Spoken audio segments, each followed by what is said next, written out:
Oh, there we go. Okay, I'm good. Ooh. Yeah, no, it was my fault. My laptop is so archaic. It doesn't have like email setup on it, Yeah. and my messages don't go on there either. Oh, yeah. So I couldn't click anything, nothing. Normally I send the Zoom link, so it's Right, just right. pretty easy and straightforward. The guy just clicks on it, but not this time. All good, man. All good.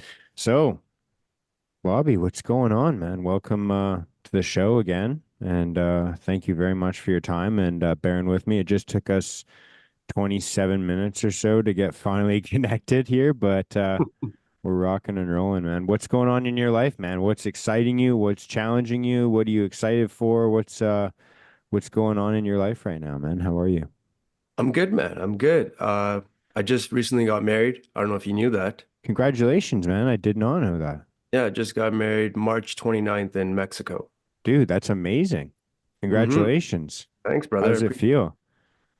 It's good. I like it. It was different because I didn't live with my partner beforehand. So now she moved into our house, our family home, and just a bit different, sharing a bed with somebody, sharing a room with somebody. But no, it's been fun, man. It's been an awesome time. No complaints. Absolutely, man. That's amazing. What have you has it changed your mentality at all? Has it changed your headspace? How do you feel like a different man? Do you feel like a new man? Uh, it hasn't changed my headspace so far. My partner and I are pretty good at giving each other our own time. Like I love reading, I love doing my podcast, working out. So we kind of have that natural space in our relationship where I could do my thing and she could do her thing. And then when we come together, that time is it's a lot more important and we actually want to see each other and spend time, Right, right. if that makes sense. Yeah, Having yeah, a yeah. natural space and then coming together.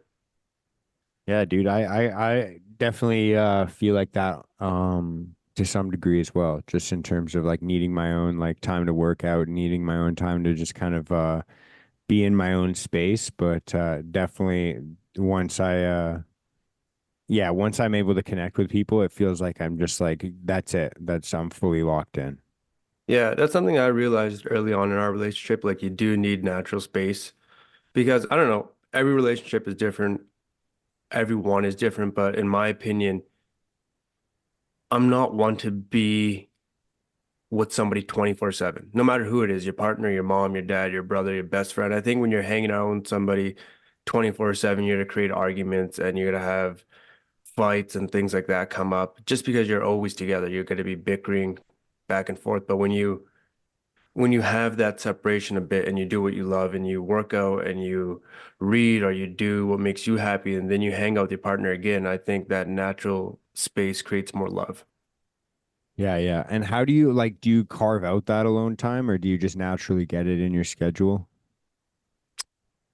A little bit of both. Like my job, I work as a youth caregiver, so I work 9:30 p.m. till 9:30 a.m. So I work at night.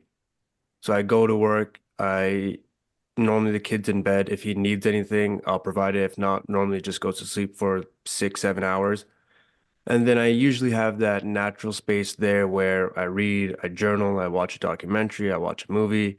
And then when I wake up around 6 or 7, the kid is still sleeping, so I'm able to meditate. I'm able to journal a bit more, and then I start his day. So I kind of have that natural space when I go to work. Right, right, right. And what kind of books do you read, man? Books right now, I'm reading Anthony Fauci by Robert Kennedy. Oh, that's hmm I remember actually, yeah, I remember you posting that one. Dude, I had to get that one on audiobook. I couldn't deal with it. Like I didn't even attempt to read that. Even the audiobook itself, I was like, this is daunting, man. Did you get through it all? Yeah, I did get through it all. It's What'd you think?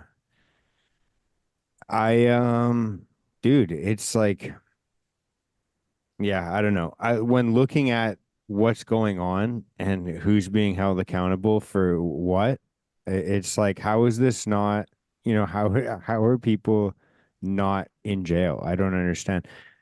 Yeah, it's just it's so bizarre, man. And not just like him, like it's not just like a knock on him. There's like I think in terms of people that need to be like kind of held accountable or should at least be brought to light. Like a lot of people don't even know like that's like a didn't he get like a bestseller award? Eh, No, he didn't. The part that I found so strange is that if it's untrue, he would have been sued for defamation, Robert Kennedy. But he Yeah, hasn't been sued yet, so it must be true. but even then it's like I feel like it's one of those things where either people aren't even like even though it's a bestseller, it's like people don't seem aware of any of it. Or if you like it's crazy because like if you even talk about these people that are responsible for like we're talking thousands and thousands of deaths like I know. it's like if you talk about that at all you get hit with that C word, you're like a conspiracy theorist, and then all of a sudden it's like You're a bigot, you're an asshole for sharing yeah, your opinion. right, and well not even just that, but it's like people just give you a funny look, like people just give you like an odd look, like it's weird because I don't know, I just feel like it's such a yeah, it's such a weird thing. And I think as Canadians, like I think that a lot of us like I think we look down at what happens in the States and we're like, yeah, but never here. Like it would never happen here like that, you know? Like we just wouldn't have that kind of, you know, whether you agree on where the corruption is, like a lot of people could disagree on where there's corruption, but I think we could all like everyone has this weird like kind of blinder setup where we're like, yeah, but it's not corrupt here, you know, like to that degree. Do you know what I mean? Yeah, no, it is. And even if you share your opinion against polarizing topics, whether it's politics or the vaccine or abortions, like people just don't know how to listen and take in someone else's opinion. Because if you share your opinion on a polarizing topic, I think that's great because that's how people learn. But when you share your opinion, one side thinks you're an asshole or a bigot or you're a conspiracy theorist. But it doesn't make any sense because that's how you grow, that's how you learn. The only way you could grow and learn is by listening to other people, listening to their ideas and perspectives. And if you don't agree with it, that's fine. No one's the same. But you can't label somebody a bigot or an asshole for simply sharing their opinion.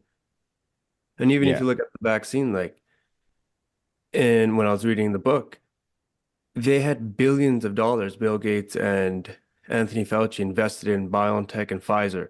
So when people started talking about vitamin C or ivermectin or hydroxychloroquine, they were labeled as a bigot, as an asshole. But they had a vested interest in the vaccine because the more people that took the vaccine, the more money these vaccine companies would have made. The more money that these vaccine companies make, the more money the shareholders make. So it doesn't make any sense when you have a pandemic and you have people profiting billions of dollars. And that's exactly what happened with the vaccine. Right, right. And I mean, I think even more here, you know, it concerns me in terms of like the Canadian healthcare system where it's kind of like a lot of these things are like subsidized so much that these types of medications, I feel like doctors are so, and I feel like everyone's kind of said this for so long that it's become like almost like a nothing burger where people are like, you know, like people like the doctors are so like trigger happy with like prescription pads, you know? It's Mm. like it's almost like every time you go to the doctor, they're like, "Hey, by the way, like you mentioned this or you mentioned that," and like you're kind of like, encouraged to fill every prescription, and it's kind of like, you know, better to have it and not need it than need it and not have it. And you're like, "Yeah, I guess fair enough, whatever. It's $30 or $40 or whatever." But And it's it's like like, it's covered through MSP, so it's like might as well take it. right, right, and it's kind of like you start to think about, I don't know, not just like because I don't like to be like the holier than thou of like I don't like to take medication, I don't like to support big pharma, blah blah blah blah blah. But it's also like how much like what are we talking in terms of finances and like what's kind of like the incentive towards doing that? Like why do we feel like at least I feel like North America in general is just overprescribed as is. Like it's kind of like I feel like you don't even need to look up the stats to be like if you were to look at like anti-anxiety medication, depression, like what do they call it? The SSRIs. And then when you start to look at like insulin and all these other different like blood pressure medications and like do you think any other country outside of North America, like even like whether you want to include American stats, Canadian stats, like they don't even measure up. Like it's not even close. You don't even have to look it up. No, it's disgusting, man. It's because they profit off it. And like I don't know about you, but I've kind of been on, like I've been on the like antidepressants and anti-anxiety medication in the past and like kind of, weaned off of them and stopped doing them like years and years ago. And like I kind of hear different do you feel like there's kind of like this weird stigma or pressure being put on like at all or in general or anything like that in terms of like kind of the I guess overprescription or like when people hear these types of messages, I think it's easy to kind of be like should I not be using any of this stuff? Yeah, see, for me, I never experienced depression before, so I never taken antidepressants. But from the outside looking in, if I could give my opinion on somebody who's dealing with, let's say, depression, I know a lot of people get mad when you offer them natural solutions, but in my opinion, I think that's the best to start with. Surround yourself with good people, find something that you love doing. I know people get pissed off when you tell them to eat right, but the way you feel and act have a direct correlation between each other. You're acting a certain way because you are feeling a certain way. And two things, in my opinion, that could help you feel a lot better. And I'm no doctor. I'm just a regular guy that feels good majority of the time. But two things that help me feel a lot better in my life are eating good foods, following a diet, having structure, exercising. I'm not a bodybuilder. You could clearly see that when you look at me, but I enjoy going for walks. I enjoy playing basketball or soccer or just kicking the ball around, exercising, going on a treadmill. And I find when you do those things, you feel and act a lot happier and peaceful and joyful in your life. But I can't give my opinion on somebody who has taken antidepressants. You said you have. And one question that I would ask you is, did it help? Um, in my personal opinion, no. I'd love to be like, yeah, it helped me and improve my life. I've heard stories of it doing that for me. It just I didn't have that impact. I kind of jumped from medication to medication, and every time it was just kind of like unbearable. There was like different side effects, physical or mental, or and it just kind of it felt as though it was like not like a band-aid solution, but it was kind of like a almost, yeah, I guess it was just like it kind of felt like that. Like it kind of felt like it was just not getting to the actual root of the problem. And it just kind of was like nullifying, like it's like a painkiller almost. Yeah. You're putting a bandage over a deep cut, but you're not dealing with the underlying issue. Yeah, I mean, you're not even really putting the band-aid on it because that would like, like when you have like an open wound like that, like you're bleeding and like it doesn't really even put a band-aid on it. It just kind of numbs the pain. You're Mm. still bleeding on everybody around you. You're still making a mess of your life. Like that's at least my experience personally. I can only speak for myself, but it just really didn't improve anything. It just kind of it made things worse. And I felt like gaslit almost by my doctor when they're like, yo, you should keep trying this. You should keep trying this. And it was kind of like, I don't think this is improving. If anything, like I feel worse. And so, yeah, it was a negative experience for me personally. How come you went down that route to take antidepressants? I was at a point in my life where I was just kind of like desperate and I was thinking like I literally said to my doctor, I'm willing to do anything you recommend. And I was kind of like a perfect customer. Hmm. Did you try any like natural solutions beforehand? Um, it was always kind of just like a confusing thing for me because I think in terms of natural solutions, what I would recommend for people, I was doing a lot of, like I was very active, I was eating well, I was doing like X, Y, and Z. I had a relationship at the time, which in hindsight wasn't the best, but I had someone, which is better than I feel like maybe not having someone at some points in life. I had all these things going for me. And I remember even thinking like, what's going on? And it was just kind of like this facade of like going out drinking and partying while Mm. still like kind of upholding this like healthy lifestyle. And so no, I guess would be the answer. We would have accepted, I guess. Yeah. What were you feeling at that time? Like, why would you call yourself depressed? Well, I think a lot of it had to do with like kind of internal lies. Like I think like just in terms of like drinking and partying and doing drugs and just living like this alternate lifestyle at night, basically. And it was just like in the daytime, it was like, oh look, I like work out and I like look good, I look healthy, and all these I work in a gym, and it was just like this kind of like, oh, look at this, how cool I am and how good I am. And then at night it was just kind of like I felt like desperate and anxious a lot of the time, and just like kind of wanting to feel accepted, and wanting to feel loved, I guess. And it was just kind of having to do like a lot of deep inner work, and wondering why I needed to fulfill like what the void was. Did you find out what the void was?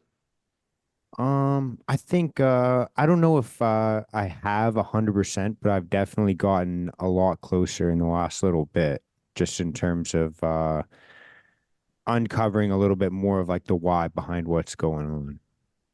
And what was that why?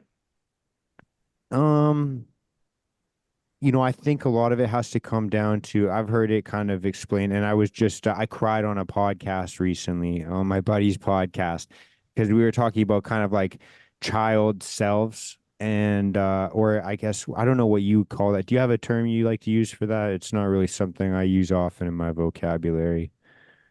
For what? Exactly. Like kind of like the childhood self that kind of Mm. exists within all of us, your child mind or something like that. Yeah. I usually go by childhood experiences. Sure. Yeah, okay. And yeah, it's not something I often talk about, but it really got me when I was being asked about it. But he was just kind of asking me about looking at my younger self, if I were to see them, like when they were at when like if I were to see like a little boy and close my eyes and see myself when I was in my most amount of pain, and just kind of I don't think that I would want to contact much with my current self sometimes. And Mm. I think the best way to say it is just like I have a tough time kind of forgiving myself, and like almost like anger about a lot of things in my past, just kind of regrets, and I guess just having a tough time letting those things go. Yeah. It's hard because it's so hard to live in the present moment because you have your thoughts pulling you to the past and then they pull you to the future. That's how you have anxiety. You think about the worst case scenario possible, and then your mind is just there. And you can't really see your present moment in a clarity state. Or if you have a lot of past traumas or regrets, you you can't really enjoy the moment that you're in because your thoughts are pulling you into the past, into the future. It seems simple enough to be like, okay, feel your breath and ground yourself to the present moment, but even then, sometimes people don't have a great present moment. So they have nowhere to go. They go in the past, they're sad, they go into the present moment and they're angry at their life. They go into the future and they have anxiety. So it's like a never-ending cycle, but I guess you have to find yourself, find what you love doing, and everybody has regrets in life, but one thing that I even had to do is you have to forgive yourself. Forgive yourself. Yeah, No one's yeah. perfect. Everybody makes mistakes. I'm just doing a podcast now based on like who you are as a person. And, I didn't like myself 7, 8 years ago. I was judgmental. I was an asshole. I watched a lot of porn. And one day I read a quote by Joe Dispenza, and he said, by the time you're 35 years old, you'll live life based on a select set of memorized habits and emotional reactions that are subconsciously programmed within you. And when something is subconsciously programmed within you, you just do it automatically. You do it based off of routine, patterns, and habits. And I thought to myself, when I'm 35 years old, I might have a wife, I might have kids. Do I really want to be an asshole? Do I really want to be judgmental? Do I really want to be living in a lustful state? And I said, no. So I pulled out a piece of paper and I just wrote who I actually wanted to be. I want to be kind, I want to be loving, I want to be healthy, I want to be a good uncle, a good brother, a good son, and a good husband. I want to be calm, I want to handle my emotions. And then I would try my best every single day to act as my new self so my old self could die figuratively. But it's hard. I still read that paper today, each and every single morning, and I try my best to be kind, to be loving, to not have anger. But sometimes your old self slips through the cracks, and you can't really get mad at yourself because nothing or no one in life is perfect. Not you, not me, not the government, not healthcare, whatever it is, right? Nothing's perfect in life, and you just have to forgive yourself and wake up the next day and be better. Yeah, I 100% agree. I think that there was something I was thinking about saying, but then I forgot about because I was listening to you because I kind of like what you were saying. It was on a different path, but I 100% agree. The idea of like kind of forgiving yourself has always been like kind of a difficult one for me. And I think that it's just yeah, I kind of think that I guess it's almost like an addictive mindset of like this kind of like victimhood, like thought process of like I wish I could have changed this or only if only this circumstance or if only that or like sometimes it's just like man if only I could have kept my foot in my mouth, like there's Hmm. there's so many times where it's like yeah there's like just that it's almost like an addiction, like that mindset of just like oh fuck, like why me, like why is this happening to me? Hmm. And there's so many times where like I can kind of like get off the rails and just like go off and think that way for like a solid day or sometimes even multiple days in a row where I'm just like, man, this sucks, but I guess I'll just push on through. And but then there's other times where it's just like you can catch it mid thought process and be like, oh, wait a second, that's not me. Like and just kind of like almost become like that like observer, of the thought and be like, oh, that's like a weird part of my personality that just like is just like a whiny little like kind of didn't really get everything that kind of felt like he deserved or wanted as a kid and now like is lashing out a bit. Like you kind of have to just kind of listen to it and give it peace, but just kind of be like, yeah, but that's not going to control our behavior right now. Like that's kind of the way I look at it. Yeah, it's hard too because one quote that I try living my life by is how you think is how you feel, and how you feel is how you act. The reason why you are feeling and acting a certain way is heavily dependent on your level of thinking and what you said being an observer of your thoughts. It's hard because sometimes we have fucked up thoughts. And it's like, oh, well, I don't want to think like that, but they just come into our minds. Like we have what, 40 to 60,000 thoughts a day. But the quality of your life depends on the quality of your thoughts. If you could change your level of thinking, and I know it sounds so cliche, but if you can change your level of thinking, you could ultimately change your life. Yeah. Have you had to make any of those like massive shifts for yourself, like mentally? Or was it always kind of like you kind of seem like you've always like been like this cool, calm, collected kind of guy? That's just the vibe you give off to me, man. Oh, no, not at all. Like I said, I'm not perfect. I still slip through the cracks and act as my old self. But yeah, what really helped me was just living life with more consciousness and journaling and getting to know who I am as a person. And every time I fuck up, whether I react, whether I watched porn, whatever it was, I wrote it down in my journal and said, that's not who I am. That's not who I want to be. Be better. And then wake up the next morning and try it again. Messed up again. Okay, try it again. Be better. Woke up the next morning. All right, you messed up. Come on, do it again. Just constantly and consistently trying to become the absolute best version of myself possible, but giving myself grace that I'm not perfect. I'm going to make mistakes, and that's okay. I don't owe anybody anything. I just owe it to myself to live this one life the best that I possibly can. And I know I'm not going to be perfect. I know I'm going to make mistakes, and that's the beauty part about life. You make mistakes, you learn from them, you grow, and you keep going. Yeah, absolutely, man. Have you had any like kind of moments recently where you've kind of been like, hey, like, and I'm not trying to like make you overshare or anything, but like any moments recently where you've been like, hey, I need to kind of like ground myself because that's not really the way I should be thinking or behaving or anything like that?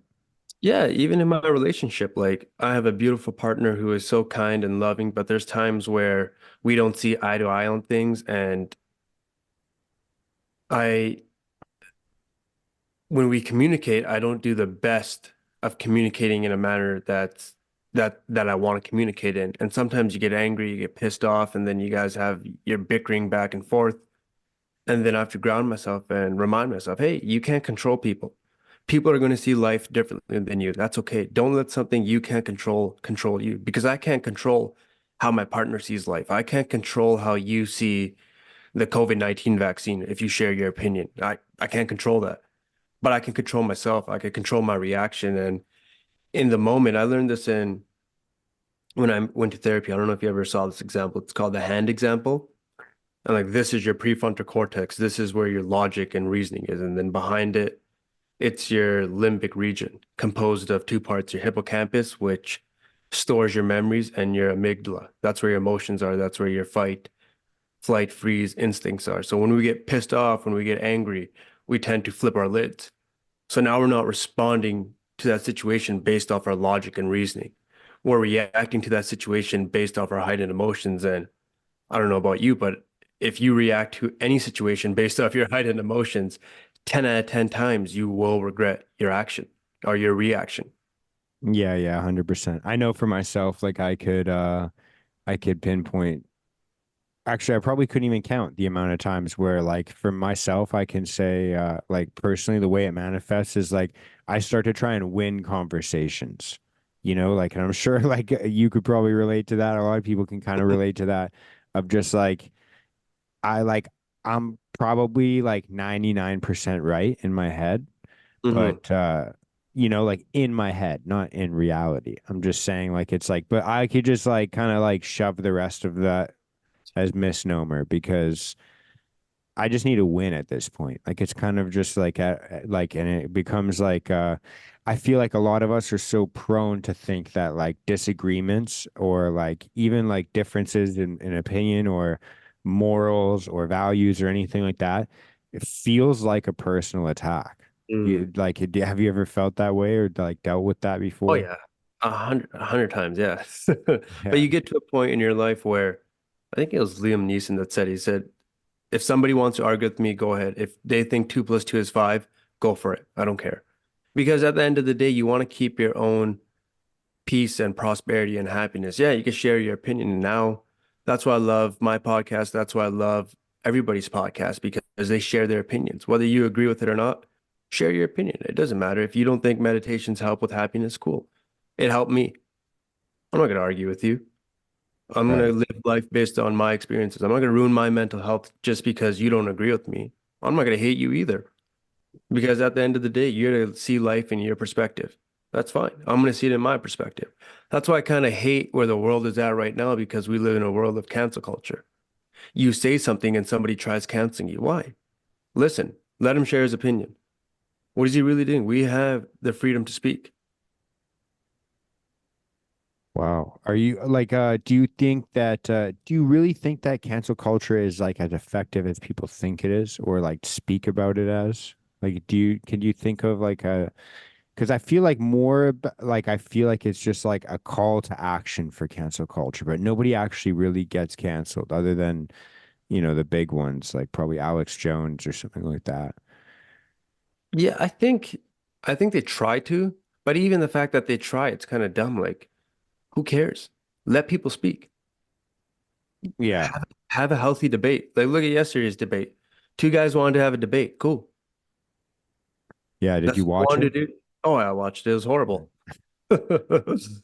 Oh man. What yeah, dude, we can talk about that as well. But I was gonna say yeah, I guess it is weird how we just kind of get so like angry about those types of things and it just kind of like I 100% agree. I think that that's kind of like the biggest reason why like podcasts and these types of platforms have been blowing up over the last like decade or so is because like people are just more interested in hearing, I think, a lot more of like kind of the disagreements. And I think that that's almost become like its own almost like part of the algorithm, like a section of the algorithm is just seeing disagreements and hearing disagreements consistently. And I think that yeah, that cancel culture idea, like I feel like it kind of tries to happen on both sides and manifests like remember like what happened with Bud Light, but then look, they're coming back. Like it's like there's no, no matter what, like the kind of there's definitely like these big corporate boycotts, but they really don't like amount to much. Like we're still buying Apple, even though, they obviously have pretty poor conditions, I guess you could say the least, for some of their employees who are still seeing people Yeah. buy electric cars. And same thing in terms of like the mining for the lithium and the cobalt. Like it doesn't seem to have the same effect that people think when it's like, yeah, we can all agree. And it comes down to, I guess, the same thing with like the RFK Jr. book. Like it kind of like we all have this like opinion, like, yes, this is detestable, deplorable. I would never support this financially. And then we still do it, like it's kind of like Yeah. this weird. You know what? I never looked at it from that perspective, but it's a good perspective because people do get canceled, but like you said, Bud Light, like you said, Apple, even like I don't know if you watch basketball, but Kyrie Irving when he Oh yeah. tweeted out that I think it was a movie regarding how African or Jewish people were or It was like a a link to a documentary. documentary about Jewish people and how people are being racist towards them. But he got canceled a bit. Like he lost his contract with Nike and teams didn't really want to sign him. But if you look at it, Amazon had that movie on their platform. So it's like no one said anything about that. Like he just posted a link to a movie. I don't even know what the movie was about, but that movie was already on a platform. And like he Yeah. did face he did face a lot of backlash. He got suspended for I think 5-6 games, 5 to 8 games. He lost his contract with Nike. So I think that's a way right there where people do try canceling you and then holding you to a higher standard of living, I guess. It's the same with like Vince McMahon. I don't know if you watch wrestling, but he was, I guess, uh, prostituting and raping an employee. And within a day, he was gone. Like once that article reached Instagram, he was gone. Like he's not even a part of the WWE anymore. He had to sell his shares. So in that sense, cancel culture is good when you find these people who are doing wrong things and it's like boom, they're canceled. Like I haven't heard about Vince McMahon in 4 months, 5 months. He's done. And he was a chairman of WWE. Yeah, yeah. Who knows? I don't know. I feel like at this point, like everybody's kind of on track to make a comeback, depending on how they go with it. Because like I feel like, I mean, even just like this, like all these cases against big. I don't even know if you have any cool or funny nicknames for Donald Trump, but like even just like this entire like court case surrounding him, it's kind of like it's weird how even when you have like the book being thrown at you and they're throwing like the kitchen sink at you, it Hmm. feels like kind of just like the people are like, no, we kind of know there's something up. Or like even if like their admission of guilt, it's kind of like, yeah, they all do it. Like they kind of all fuck around. Like, like nobody has called for this type of like action against any other president, even though they're all criminals, they're all Yeah, they all involved did in it. this. So Yeah. it's just like at this, like at what point do we pretend that it's just like we hold them accountable, you Yeah. know? I think as people keep speaking out and people keep having these types of conversations and they have their own channels, they have their own podcasts, it's hard to cancel somebody because if you want to cancel Donald Trump, sure, okay, he paid a prostitute $100,000 and he labeled it as a business expense. That's the gist that I got. You have a guy that is a complete vegetable running the country, one of the most powerful countries in the world, and this guy's mentally compromised. I don't care if you're a Republican or Democrat, like this guy can't even form two sentences. He's speaking gibberish. Like you saw last night. It wasn't even it didn't make any sense. He just started rambling on about Medicare and then how your brothers and sisters rape people. I was like, what the fuck is this guy talking about? Yeah, no, the best part for me, I think, was anytime he talks about numbers is just the funniest fucking thing because he's like millions of thousands of billions of millions of And it's just No. like, dude, I think just avoid numbers. Just say some people, majority of people, like that might be a better way to go about it. Like it's just kind of that felt like the worst.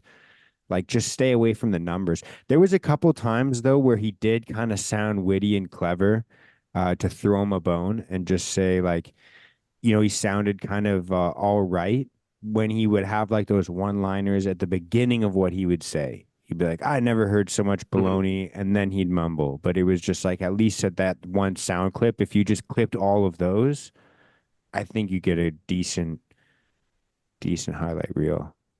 I think the bar is so low with him that when he like the State of the Union speech, like I thought he did a great job, but the bar was so low. The fact that he stood there for an hour and spoke, I thought he did a good job. But like he's the president of the United States of America. Like that's the least you should be able to do is give a speech for an hour.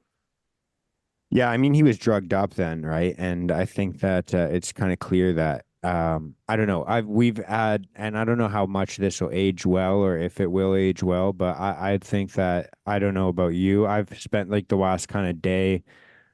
It's like the Friday, the June 28th, but like the last day has been like even Canadian news. It seems like the narrative is kind of shifting towards like we're getting him out and we're putting Newsom in. Yeah, I think they purposely put him up there because if you look at the past 3 years, you know if you're a Democrat that he is mentally compromised. He cannot speak, he cannot walk. I think they threw him up there on purpose because they knew he was going to botch the the presidential debate and they wanted to slaughter him in front of millions of people. So now they could be like, all right, he's not mentally fit to run the country. We need to bring somebody else in. Because I don't think he was going to go on his own time. Like he would just keep going. And it's sad because he shouldn't have been up there at all. And I think they knew that. But they put him up there and he got wrecked. Yeah, I mean, Whacked. Like he's a vegetable. If you watched, I think CNN cut it, but somebody posted an Instagram video. Donald Trump walked off the stage. Walked. I don't care if you like him, you hate him, he's a racist, he's sexist, what the guy walked off the stage. Joe Biden had to be assisted coming off the stage. That right there should show you like he's mentally unfit to run the country. Then you have people like Barack Obama and Jimmy Fallon endorsing him. And I'm looking at it like you're endorsing a vegetable. He is mentally not there at all. And it's not his fault. Like he's 80 something years old. He shouldn't be in that situation at all. But then you have these people probably forcing him to be like, all right, go up there and go debate Donald Trump.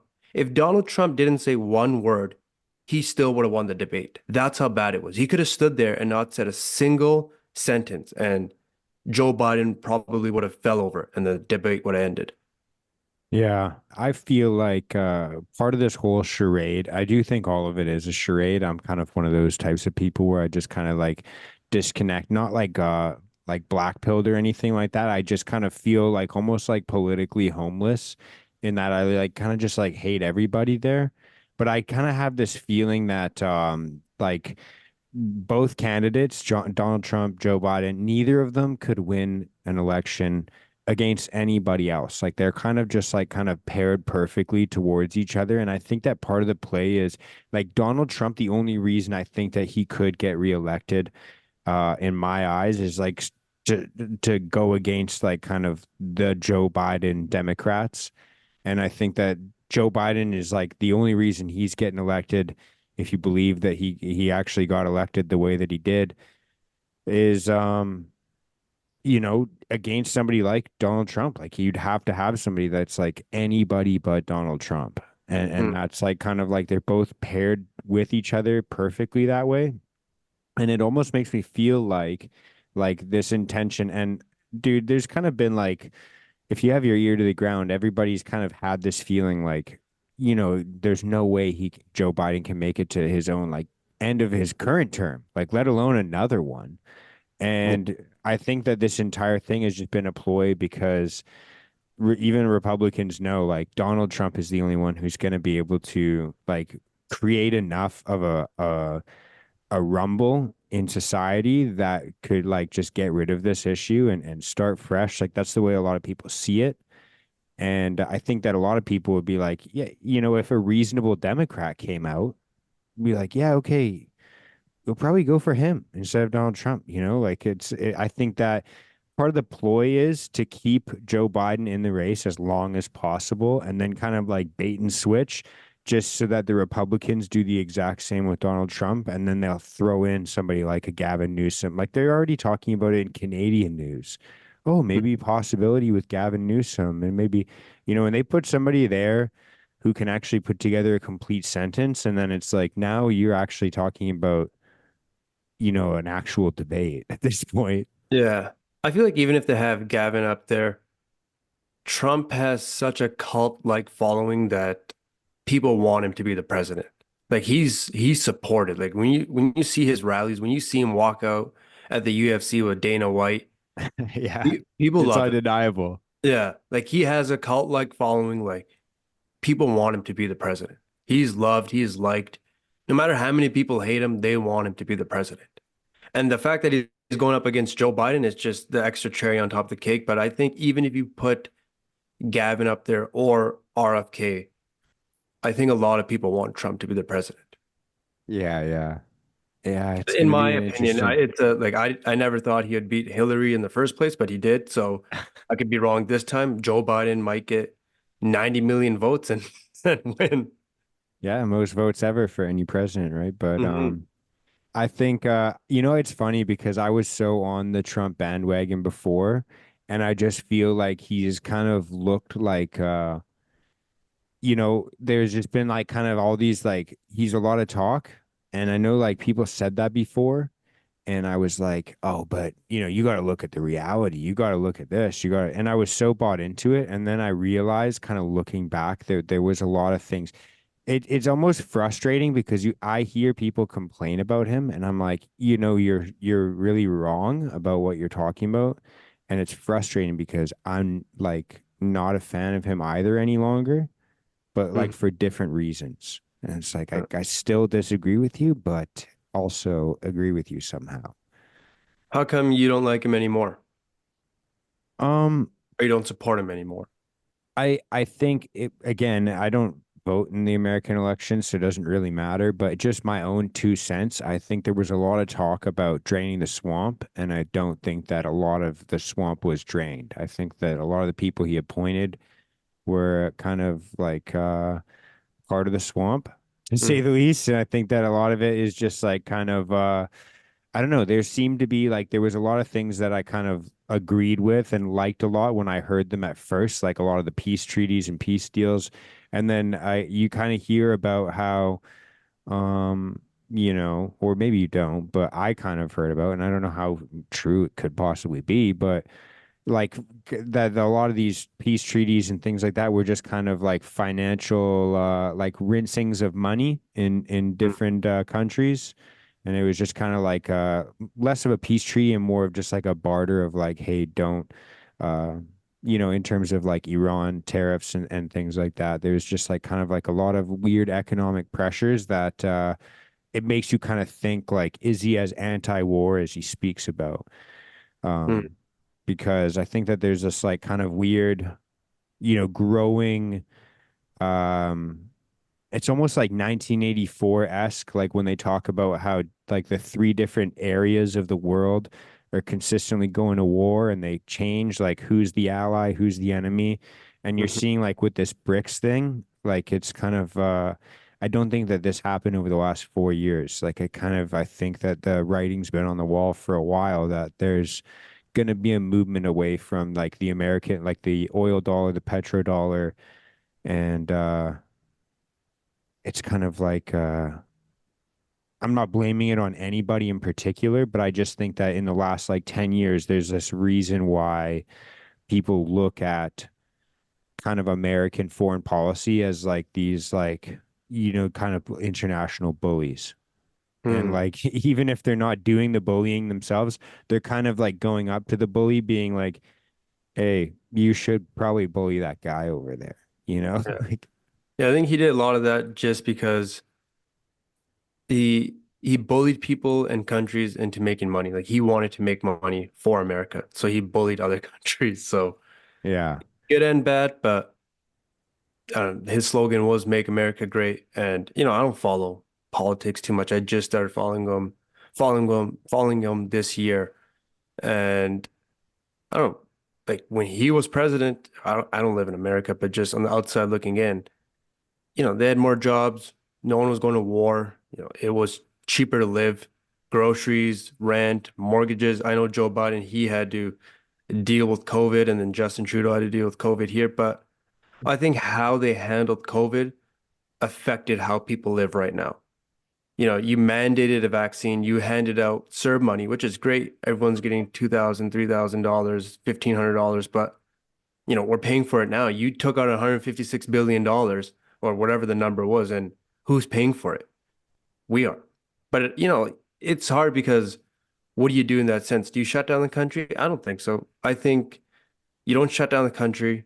You don't mandate the vaccine. You allow people to keep working. Whoever wants to take the vaccine, because we live in a democracy, Canada and America, whoever wants to take it, take it.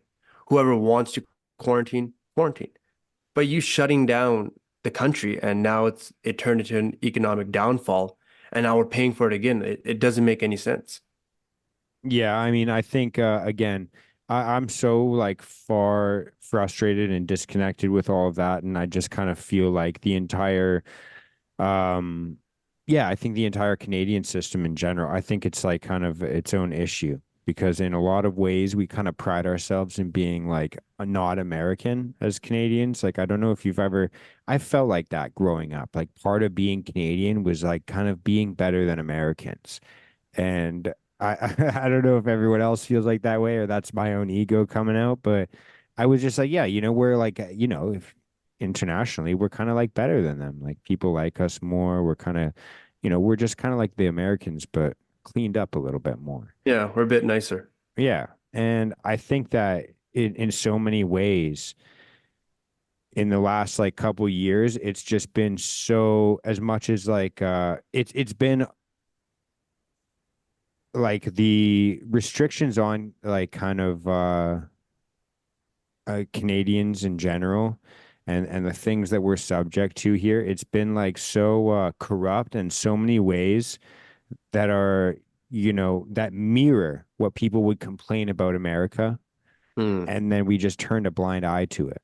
Like everything that happens it seems like it's like kind of just to choke the middle class, choke small businesses, like funnel all the money up to these massive corporations that somehow run the country and have more influence than elected officials. And it's just kind of like, what's happening here? Like, why are we pretending that we have like a democracy or like freedom in general anymore? I think that democracy went away when people are forced to take the vaccine. No matter what, like no one knew the major side effects or implications. So you shouldn't force people to take the vaccine. If somebody wanted to, go ahead, take it. Somebody wanted to quarantine, go ahead, take it. If you didn't, you didn't. And I think that's the whole point of being in a democracy, making your own decisions and having the freedom to do so. But during that time, like you spoke about businesses, how many businesses do you think closed down because they got shut down from the vaccine mandates, they got shut down during lockdown, and they couldn't reopen? Think about how many people got addicted to drugs and alcohol because they're locked up in their houses. Think about how many people committed suicide. Think about how many people didn't make enough money to buy groceries or pay their rent. I know we're getting subsidized by getting CERB money, but 2 grand's enough. It's not enough. If you have a family of four right now, it costs $1,000 or more just to feed them. So how are you meant to pay for your car payment, your insurance, your rent, your mortgage? Because you still had to pay for all those things during the lockdown. $2,000 is not enough at all. Like I was lucky I got to still work as a caregiver, but if I was making 2 grand a month and I couldn't go to my job, I wouldn't, it wouldn't suffice me. And I have no kids. And at that time, I didn't have a wife. So I can't even fathom how people were living who had a wife or a husband or who had kids and they're getting 2 grand a month. And then when they came back to work, everything was more expensive. Gas, groceries, rent, mortgages, interest rates. So it's like, yeah, they're back to making money, but everything else increased. So now, like, I can't even fathom how a family buys their first house in Canada. Like it's probably way different in Vancouver as opposed to Kamloops here, but like a regular home here is like 550, $600,000 on a 4 to 5% interest rate. What's a mortgage payment on that? Like 2,000, 2,200, 23, 24, 2,500. That's just your mortgage payment. Now you add in groceries, property taxes, insurance, car bills, car payments, school, education. Like how does a normal family survive? And it's not even like they're conquering, they're surviving, making even if they're making 60, 70, $80,000 a year, it's not enough. They're just surviving. Yeah, it's crazy because we're at the age now where our peers are getting married, having kids, and like talking to some of my peers and hearing about like some of their bills and what's going on. It's like, holy shit, especially here in Vancouver. It's like, yeah, I don't know what's bound to happen here, but it definitely feels like we're on the precipice of something big that's about to shift. I don't know if you paid attention to Canadian politics recently, but there seems to be again like the same similar shift of like almost talk. It's like the first time in a while that there's been like kind of anti-Trudeau talk in the news recently with a couple of I think it was MPs like ministers that were trying to call him to resign. And it's just like I kind of feel like there's this almost like a shift because there was like all this compliance with the world leaders in the last like 4 years, 5 years. I think that it's almost like there's like a changing of the old guard. Hmm. Yeah, Do you he's gone. In my opinion, he's gone. do you feel Uh, that way? yeah, I don't think he's winning at all. And so I got a question for you then, in terms of politics. Maybe this will be, I don't know how much more you want to talk about politics, but I was gonna ask you, um, like with the next upcoming provincial and federal elections here in Canada, I don't know how familiar you are with like the PPC or the Conservative Party, but Hmm. I remember the last kind of election time, a little bit of the conversation was like kind of thinking like, maybe the Conservative Party isn't going to do the job well enough.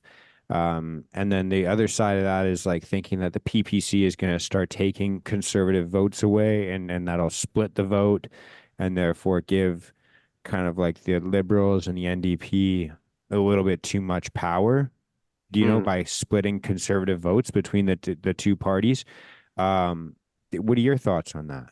What do you think about that? I feel like when you split votes like that, and like for example, the NDP when they joined the Liberals, it didn't help the situation at all. Like no one wanted the Liberals in charge then, and then the NDPs just joined them, and then it was it. Then the Liberal government had the majority, or their minority, plus the NDP's minority, but they worked together. So it's like they just teamed up and ruined it for everybody else who wanted a conservative government. But I feel like Right. no matter who you have, sorry, no matter who you have in control, the job of government is to create an environment where people can achieve happiness. And people are simple. Me and you, simple people. People in Vancouver, Kamloops, Merritt, Ottawa, they're simple. They want affordability, they want safety, and they want a good education system. I don't care who's in charge, whether it was the conservatives right now or liberals. But if you look at our Canadian system right now with a clear mindset, doesn't matter who's up there, Justin Trudeau or Pierre Poilievre. Do you think this government did a good job providing affordability, safety, and a good education system? Not at all. And I would have said the same thing if Pierre Poilievre was a prime minister for the past 8 years. I think a lot of people focus too much on the political parties. Focus on what the government is actually providing. It doesn't matter who's up there, Donald Trump, Joe Biden. If Joe Biden did a good job, I would say, hey, he's doing a good job. He's not. He's mentally compromised. Justin Trudeau, I don't think he's doing a good job. I'm not too into politics, but you spent $250 million on our ArriveCan app that should have costed you what, five, 10, $20,000 max. Think about how many rehabilitation centers you could have built for $250 million.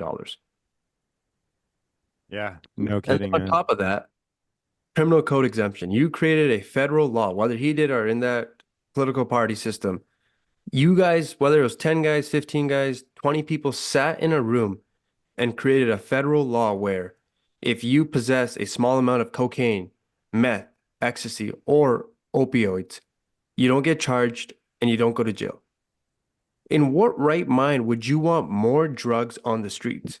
When you have more people on drugs, you have more people who lack judgment and make poor decisions. You're making hardworking Canadians suffer because they don't have any safety or comfortability. They can't walk their kids down the road. They can't go to the parks because there's needles everywhere.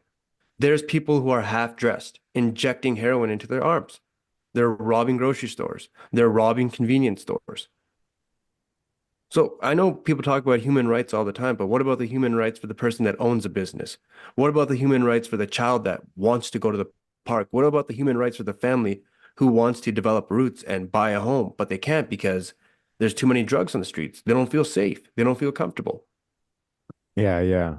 You And know, I homeless found, population is like, sorry, but in Vancouver, it's probably a lot. Kamloops, there's a lot as well, but like, what do you do? I think if you're on drugs, you shouldn't be homeless. You should be in a rehabilitation center. yeah, I don't know what the solution is to that, but I was gonna say, I think I was just, you reminded me of, a kind of like a beef with, Donald Trump, or even I just noticed something even about when listening to the debate last night was they actually had a question about addiction. Do you remember that when they were asking about like kind of addiction, and like they were asking basically each candidate, like, what would you do? I think it was the question was something to the effect of, what would you do to make it easier for people struggling with addiction to get better treatment? Yeah, I remember that. And both of them dodged the question. I think they both kind of answered the question in a similar way. They talked about, I think Biden was saying something about like stopping fentanyl through via China, I think. And then I think Donald Trump was talking about the issue of fentanyl coming across the southern border. And neither of them really answered about like helping in terms of that. But what struck me was, again, like it's kind of like a beef with the entire charade of the whole thing, is like nobody talks about the fact that, like, where did these addictions start from again? Like, what were oh, these are the drug companies that are still running the government somehow, Hmm. that are over prescribing pain medication, SSRIs. Fucking think about Adderall and all of that. Like, it's literally like just legalized cocaine, basically, and Yeah. or worse, meth. And it's just basically like, so like, what, when we're talking about these addictions and treatment to the addictions, it's like, how about we kind of look at, where this venom or infection is coming from? Like, Yeah. why are, but of course it's the same financial kind of incentives that create the problem in the first place. But I just kind of, I don't know if you have anything to think about that, or Yeah, even when you talk about fentanyl in America, if you look at Purdue Pharma, Richard and Arthur Sackler, they brought that heroin in a capsule. Yes, it relieves pain, but it's highly addictive. And you could blame them, you could blame Purdue Pharma, but also blame the FDA and Curtis Wright. Because Curtis Wright, who worked at the FDA, approved, uh, he approved, what's that drug called? The opioids. yeah, yeah, Like you could Oxycontin, blame three Oxycontin. That's the one. He approved that. They took him to a hotel room, and after 3 days, they had their approval. right? And I don't know where Canada's getting its drugs from, but there's people out there who are profiting off these drugs. That's the bottom Yeah, line. People are making money off these drugs. They don't care. Like America, how many people are dying? Hundreds of thousands of people are dying a year. They don't. No one cares. You had two presidential candidates up there, and they dodged the question and spoke about their golf handicap. that Like, part actually was pretty funny though. that was funny. That part made me laugh. I was like, yo, is this real life? Are Yeah, you like kidding me? Joe Biden can't hit a ball 5 feet. I don't think he can see a ball. I don't think he No. even knows. Yeah, I don't think Joe Biden can answer the phone right now. I don't think yeah, I noticed in the last like kind of little while you started posting a little bit more about kind of current events and like Mhm. I like that about you. I like that you're willing to kind of speak about these types of things and shamelessly like drop the words that are going to get you banned and canceled, quote unquote. But Mhm. have you actually had any backlash of anybody like kind of reaching out to you at all, or anybody that you know speaking negatively about you sharing your opinions on these types of controversial topics? No, not at all. Maybe an odd comment on my post. I think when I posted, I think Palestine and Israel. Right. I don't even know what the comment was. I know it was a bit negative, but I didn't care. I shared my opinion on a war. That's it. And if you listen to that podcast, my main point was when you have prolonged warfare, all you are doing is killing innocent people and spending an abnormal amount of money. Doesn't matter if you stand with Israel or Palestine, both of them have killed innocent people. That's the bottom line. Palestine never asked to share their land. You had Jewish people come in after World War II or before World War II, come in. Palestinians didn't like it. They fought. It was a 1936 Arab revolt. Yeah, Palestinians are wrong. They killed innocent people. But then you had the 1947, I think it was migration, and innocent Palestinian people lost their homes. They got stripped of their homeland, businesses, homes, and they had to leave. They had to go live in refugee camps. I'm not taking either side, but either both sides have killed X amount of people and spend X amount of dollars. What is that going to do? Nothing. Yeah.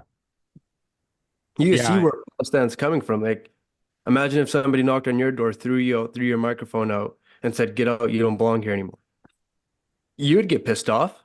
Oh, I think it's worse than that. You would fight back, wouldn't you? Same thing. If somebody came in here right now and threw me out of my office and said, "You don't belong here anymore. Get out. This is my house."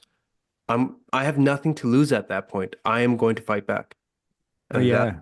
exactly what Hamas is doing. And people don't like it, but both of them are not innocent at all.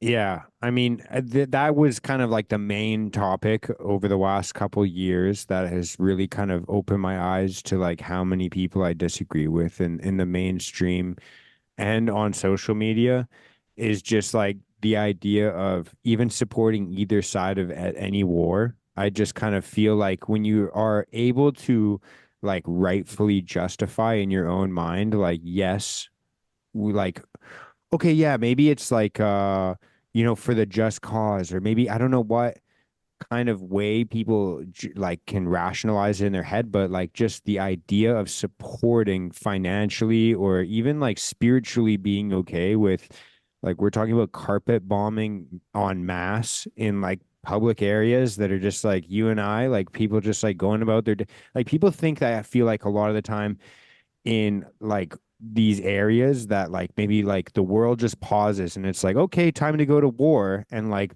people like aren't going to work and having to get groceries and having to just like do their regular lives and be like yeah, like let's pray that I don't get a carpet bombing or a fire bombing on our part of the neighborhood. Like I don't understand how people can rationalize that kind of stuff and be like yes, this is a just cause, or like we need to do this because they're like it's like kind of the age old thing of like if we don't do this, then insert unprovable hypothetical outcome, and then just be like, oh, we had to do it because this, and there's no evidence to support that at all. And it's just kind of like, I don't know. I feel like a lot of the time it's just again super frustrating, and I think that it's another version of like us being able to other each other and like put each other in separate categories. But I think that as much as I talk shit about social media and my algorithm and how deranged my algorithm can be, sometimes like it's alarming in certain times. But I Why think do you say that that? oh, just like again, I've been told this by multiple people. I can start sending you some stuff from my algorithm and you'll see why. But it's a lot of like jujitsu injuries, skateboarding injuries, workplace injuries. But then on X, like I or Twitter, I still call it Twitter, but I get like a lot of like war footage and like stuff like that. And seeing all of that, it made me kind of like, and I can even think in the last few years when there was times where I was like, I think I might want to join the military. And seeing the type of horrific events that happen that we're so isolated from in North America, it's like made me think like I have a very staunch opinion on this now, and it's been solidified. Like I'm very anti-war. Yeah. You have to be. Like I said, I read that book, The Art of War by Sun Tzu, and that's his main quote. When you have prolonged warfare, all you're doing is killing innocent people and spending an abnormal amount of money. And that's the bottom line. It doesn't matter what pretext or justification you have. If you think Zionism is real, Jewish people deserve their own homeland, okay, that's fine. But they're killing innocent people. I'm not taking Palestine's side. They killed innocent people as well. But if you look at it, that was Palestine's country first. I know it sounds elementary. It was their country first. People came in and took their country from them, gave them a small part of the land, and now Israel occupies, I think, 22,000 kilometers square, and Palestine occupies 6 to 8,000 kilometers square. So people came in, ripped their country from them, and now they occupy more space. So both of them have their own reasoning to go to war. What's getting solved? Nothing. They're just killing innocent people and spending abnormal money, abnormal amounts of money. Yeah, Nothing's getting solved. yeah, 100%. And Even if you and look at Russia and Ukraine, like Putin said, uh, Ukraine's land belongs to us. Cool. You want more dirt? You're to kill innocent people and spend that much money for more dirt. That's essentially what you're doing. You're buying more dirt. Are you taking more dirt? yeah, I mean the entire thing has just been just a meat grinder. I don't know if you get that kind of stuff on your social media feeds or anything like that, but it is just horrific, man. And hearing people like not just like be okay with it, but to like champion it, you're like, wow, we're in a sick space. How do you deal with social media? Like, how are you on social media? Are you able to, I Yeah, guess, I'm on social be media. honest about like how you use it or like like, do you get caught in the doom scrolling?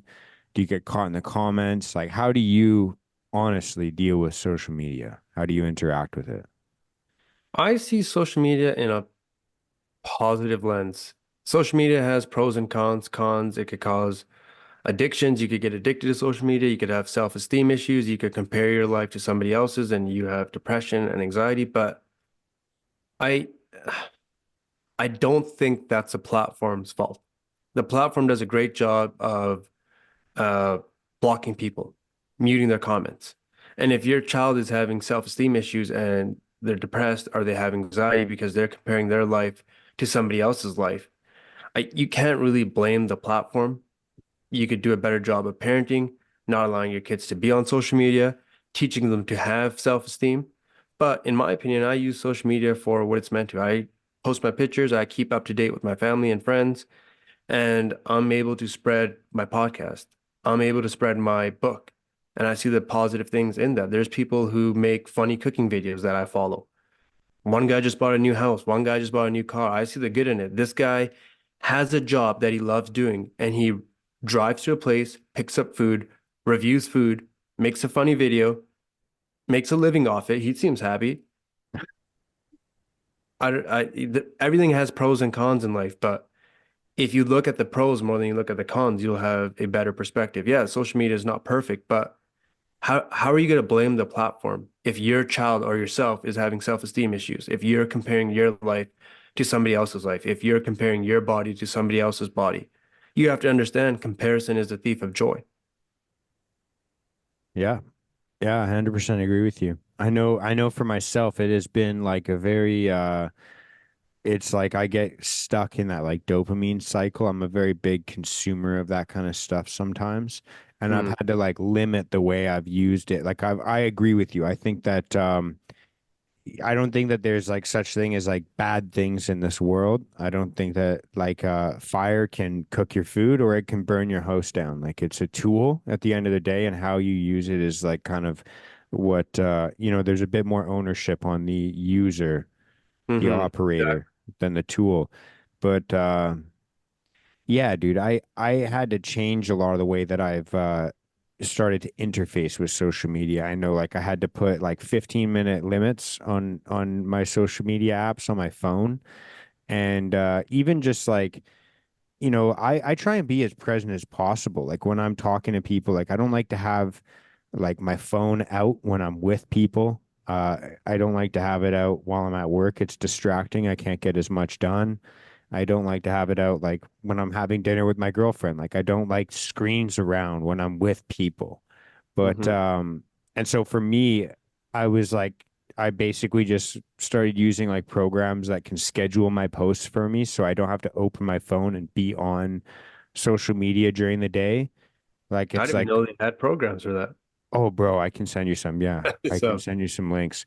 Cause like I've gotten to the point now where I'm spending less time editing a lot of my posts. I'm spending a lot less time like posting in general. Like I just like schedule that stuff and I just kind of have to set those boundaries for myself, like and just be firm with them of like this is I don't want to be the person that has, an eighth or like a quarter or a third or half their day being looking at a screen.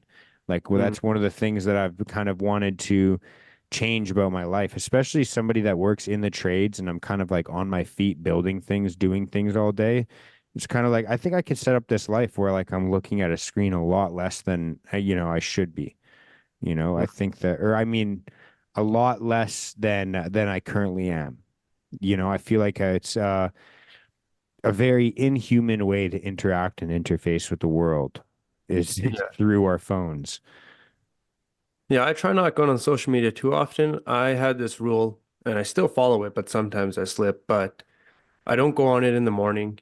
And unless like somebody like you message me for a podcast interview, I have my notifications on for that. But normally people don't message me unless it's for a podcast opportunity or a friend sending me a funny reel. But I don't go on it in the mornings and I go on it after I'm done meditating twice. I do it once in the morning, then once at 2 p.m. And then around 4 o'clock, I'm a quote unquote allowed to go on social media. And then I usually use it to look at sports highlights, podcast opportunities. If I see a clip of like Joe Rogan talking or the presidential debate, whatever it is. But I I started to go through my followers, the people that I follow, and just removing things that didn't serve me. And now like when I open up social media, it's like politics a bit, mostly just sports and families. Right. Yeah, going through a culling of that stuff is dude, it's almost like kind of I don't know if you found this, but like there's so many things in the algorithm that just kind of like it connected me to temptation in so many different ways, whether it's like temptation of like thoughts on fucking social media and like I've like had to cull a lot of my Instagram and everything like you can highlight and be like don't show me shit like this, like stop, Yeah. like not interested, like unfollow like so many people. Like I had to go through probably like a third of the people I followed and just be like, yeah, I don't really want to see pictures and videos of partying and fucking music festivals and fucking Yeah. doing drugs. Like I kind of, I'm kind of over that. Like I didn't even, I don't want to see that shit all the time. And so like I had to just go through and like cull all of that stuff and just like to the point now where it's just, yeah, like I said, like a lot of injuries, a lot of like weird conspiracy theories, a Yeah. lot of things like that is like basically all of my algorithm now. Yeah, it's crazy how the algorithm works. Like for me, I find I know a lot of people think differently, but for me, it shows me what I find truly important based on what I click on, based on what I speak about. Like I'm really into having nice grass. And now my videos are just grass, grass, grass, fertilizer, weed whacking, lawnmowers, things like that. But it changes. Then I'm into football. Then it's like videos of the Patriots or the Chiefs or the Super Bowl, things like that. So there's people I never experienced this, but there's people that get mad at the algorithm. But it's like based on my experience, it shows you what you find important based on what you like, based on what you click.